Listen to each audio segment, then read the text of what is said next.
السلام علیکم سامعین،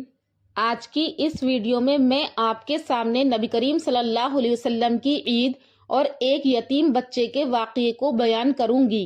جی ہاں، اس واقعے کو سن کر آپ کو بھی ایسا محسوس ہوگا کہ ہمیں اپنی عید کی خوشیوں کے ساتھ دوسروں کے بچوں کا بھی خیال رکھنا چاہیے۔ ویڈیو بہت ایمان افروز ہونے والی ہے، لہٰذا آخر تک ضرور سنیں۔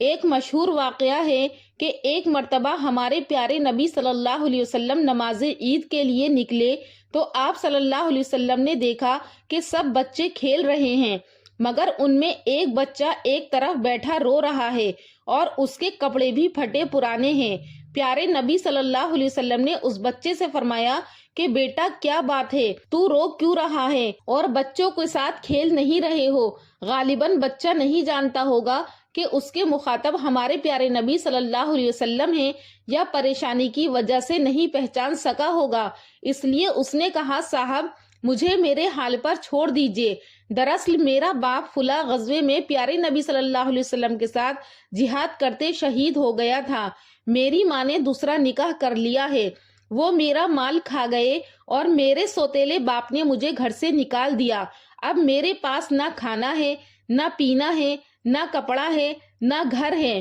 جب میں نے ان بچوں کو کھیلتے اور نئے کپڑے پہنتے دیکھا تو میرا غم تازہ ہو گیا، اس لیے میں رو پڑا۔ ہمارے پیارے نبی صلی اللہ علیہ وسلم نے اس بچے کا ہاتھ پکڑا اور فرمایا کہ تو اس بات پر راضی نہیں کہ میں تیرا باپ اور عائشہ تیری ماں، فاطمہ تیری بہن، علی تیرے چچا اور حسن حسین رضی اللہ تعالیٰ عنہ تیرے بھائی ہوں؟ تو وہ کہنے لگا کہ یا رسول اللہ، اس پر میں کیسے راضی نہیں ہو سکتا۔ پیارے نبی صلی اللہ علیہ وسلم اسے گھر لے کر آئے، اسے خوب کپڑے پہنائے، نہلایا دھلایا اور کھانا کھلایا، وہ خوش و خرم باہر نکلا تو لڑکوں نے پوچھا کہ ابھی تو رو رہا تھا اور اب بڑا خوش و خرم نظر آ رہا ہے، کیا بات ہے؟ تو وہ بچہ کہنے لگا کہ میں بھوکا تھا، اللہ نے میرے کھانے کا انتظام کر دیا، میں ننگا تھا، اللہ نے مجھے کپڑوں کا انتظام کر دیا، اور اب میرے باپ رسول اللہ صلی اللہ علیہ وسلم اور میری ماں سیدہ عائشہ رضی اللہ تعالی عنہا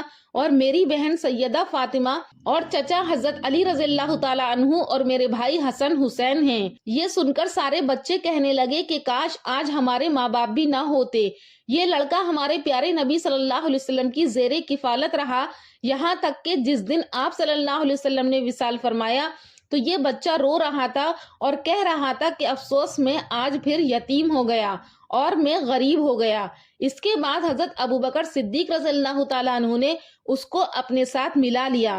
ناظرین، عید الفطر کا دن صرف جشن ہی نہیں بلکہ یوم احتساب ہی کا ہے۔ کیا آج ہمارے درمیان ایسے لوگ موجود ہیں جو عید کے دن گلیوں اور سڑکوں پر پھٹے پرانے کپڑے پہنے محرومی کا شکار بچوں کو نئے کپڑے پہناتے ہیں اور کسی نادار بچے کے آنسو پوچھتے ہوں؟ اپنی عید کی تیاریوں میں ان غریب اور ناداروں کو بھی یاد رکھیں جو سارا سال نئے کپڑے پہننے کے لیے ترس جاتے ہیں۔ عید کی خوشیاں ضرور منائیں، تیاریاں بھی خوب پکڑیں، لیکن بس یہ دھیان رکھنا ضروری ہے کہ جہاں اسراف و فضول خرچی کی تو اس عمل کو اسلام میں ناپسندیدہ قرار دیا گیا ہے، اس لیے یہ سب کام معاشرے میں خرابی کو جنم دینے کا باعث بنتے ہیں۔ اپنے کسی بھی عمل سے کسی کی دل آزاری کا سبب نہ بنے۔ ہم نہیں جانتے لیکن ہم میں سے جو صاحب استطاعت ہے ان کا ہر عمل ارد گرد کے غریب لوگ بغور دیکھ رہے ہوتے ہیں اور اپنی محرومیوں پر رو رہے ہوتے ہیں، اس لیے ہمیں ہمہ وقت یہ کوشش اور دعا کرتے رہنا چاہیے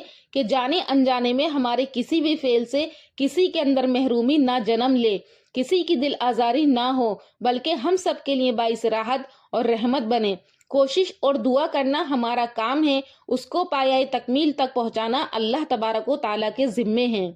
ایک مرتبہ عید کے دن حضرت علی رضی اللہ تعالیٰ عنہ کو لوگوں نے خشک روٹی کھاتے ہوئے دیکھا تو انہوں نے کہا کہ یا امیر المومنین، آپ آج عید کا دن ہے اور خشک روٹی کھا رہے ہیں؟ تو آپ رضی اللہ تعالیٰ عنہ نے ارشاد فرمایا کہ عید تو اس دن ہے جس دن کوئی گناہ نہ کیا ہو، اس قول سے اپنی عید کا ہم لوگ مقابلہ کریں تو ہمیں احساس ہوگا کہ ہم سے تو رمضان میں بہت سے گناہ نہیں چھوٹے۔ پیارے نبی کریم صلی اللہ علیہ وسلم کی زندگی کا ہر لمحہ ان کا قول و فعل اس لیے نہیں کہ ہم پڑھیں سنیں اور بس گزر جائیں، بلکہ اس لیے ہیں کہ ہم اسے عملاً اپنی زندگی میں لے کر آئیں، دین اسلام کی روشنی اور اس کی تعلیم کو قائم رکھیں، اس سے رہنمائی حاصل کریں۔ عید کے دن کسی کے لیے دل میں کوئی رنجش، کوئی بدگمانی نہ رکھیں، سب سے خوش ہو کر ملیں، مبارکباد دیں، چھوٹوں کو عیدی دیں، بڑوں سے گلے ملیں، اور اسی طرح عزیز و اقارب، پڑوسی اور رشتہ دار آس پاس میں موجود ان افراد کا جو عید کی تیاریاں ہماری طرح نہیں کر سکتے، ان سب کا خیال رکھیں۔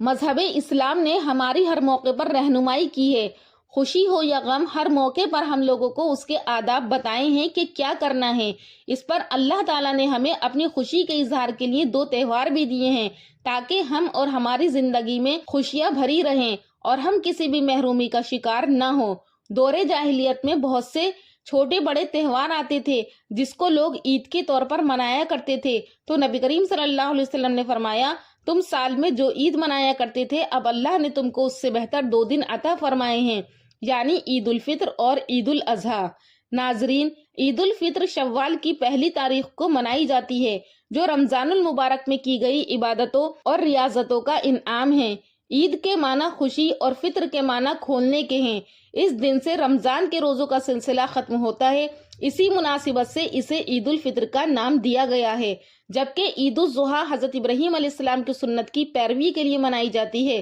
پیارے نبی کریم صلی اللہ علیہ وسلم نے تلقین کی کہ اللہ تعالیٰ نے خوشی کے موقع پر ہر جائز اظہار کو پسند فرمایا ہے، لیکن دین اسلام کا ہرگز یہ مقصد نہیں کہ کسی بھی خوشی کو اللہ کی حدود سے تجاوز کرتے ہوئے منایا جائے۔ اس لیے چاند رات اور عید کے دن کی عبادت کی اہمیت بہت زیادہ بیان کی گئی ہے۔ سامعین، امید کرتی ہوں کہ آپ کو ہماری آج کی ویڈیو پسند آئی ہوگی، لہٰذا آپ عید کی خوشیاں منائیں اور اپنی خوشیوں میں غریب بچوں کو اور غریب لوگوں کو بھی شامل کریں، اور رمضان المبارک کی عبادت کا جو جوش ہم سب کے اندر موجود تھا، اللہ تعالیٰ سے دعا کریں کہ وہ جوش ہمارے اندر پورے سال موجود رہے۔ اللہ پاک آپ کو اور مجھے بھی رمضان کی عبادتیں جو ہم نے کی ہیں اس کے لیے قبول فرمائے، اور آپ سب کو میری طرف سے عید مبارک۔ انشاءاللہ پھر حاضر ہوں گی ایک اچھے واقعے کے ساتھ اگلی ویڈیو میں، تب تک کے لیے اللہ حافظ۔